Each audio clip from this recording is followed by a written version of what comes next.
21 জুলাইয়ের সমর্থনে কলকাতা পুরসভার সামনে তৃণমূলের সভা। 46 নম্বর ওয়ার্ডের কাউন্সিলর প্রিয়াঙ্কা সাহার উদ্যোগে এদিন একটি সভার আয়োজন করা হয়।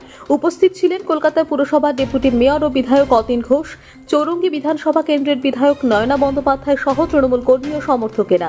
এদিন মঞ্চে বক্তব্য রাখতে গিয়ে অতীন ঘোষ তৎকালীন কংগ্রেস নেত্রী মমতা বন্দ্যোপাধ্যায় সচিত্র পরিচয়পত্র দাবিকে কেন্দ্র করে আন্দোলনের ডাক দিয়েছিলেন। তার আগে নিজাম প্যালেসে একটি বৈঠক হয়েছিল, যেখানে যুব কংগ্রেসেরও বৈঠক হয়। সেখানেই ঠিক হয়েছিল যে গান্ধীজির মতো সত্যাগ্রহ আন্দোলন শান্তিপূর্ণ হবে। সেদিন সিপিআইএমের পুলিশ নির্বিচারে লাঠি এবং গুলি চালিয়েছিল। সেদিন তার মাথা ফাটিয়ে দেওয়া হয়েছিল। তিনি শপথ নিয়েছিলেন যে বাংলা থেকে সিপিআইএম ও বামফ্রন্ট সরকারকে উৎখাত করার শপথ। এদিন 21 জুলাইয়ের প্রস্তুতি নিয়ে প্রচারের জন্য এই বিশাল সভার আয়োজন করা হয়। 1993 সালে প্রথমে দিন ঠিক হয়েছিল 14 জুলাই। তৎকালীন রাজ্যপাল নুরুল ইসলামের মৃত্যুতে 14 জুলাই পরিবর্তন হয়ে 21 জুলাই হয়।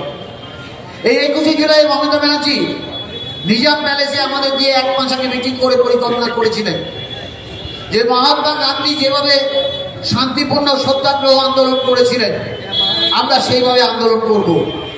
লাখে লাখে মানুষ ওই রাইটার্স বিল্ডিং কে চারদিক দিয়ে ঘিরে নেবে, সেখানে রাস্তা দখল করে আমরা বসে থাকবো। আমাদের দাবি না মেটা পর্যন্ত উঠবো না। আমাদের উপর যতই অত্যাচার হোক আমরা রাইটার্স বিল্ডিং কে ঘিরে রাখবো। বাংলার তৎকালীন মুখ্যমন্ত্রী জ্যোতি বসু প্রতিদিন রাইটার্স বিল্ডিং থেকে 12:30টায় বেরিয়ে ওই রেড রোড ধরে তিনি যেতেন ওনার সল্টলেকের ইন্দিরা ভবনে বিশ্রাম নিতে। বিশ্রাম নিয়ে বিবিকে আবার বিকেল 4:30টার সময় রাইটার্স বিল্ডিং আসতেন সরকারি কাজ করার জন্য।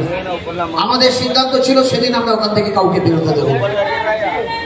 এবং মমতা ব্যানার্জি তিনি ডাক দিলেন সারা বাংলার মানুষকে যে আসুন আমরা 21 জুলাই বাংলার সরকারের যে হেডকোয়ার্টার মস্তক ওই রাইটার্স বিল্ডিংকে আমরা চারদিক দিয়ে ঘিরে নেব। পরিকল্পনা অনুযায়ী 4টে দিক, একটি এই সামনে এখান থেকে 100 গাছ দূরেই যেখানে আমাদের মঞ্চ হয় সেই ধর্মতলার কাছে আমাদের একটি মঞ্চ হবে, একটা জমায়েত হবে।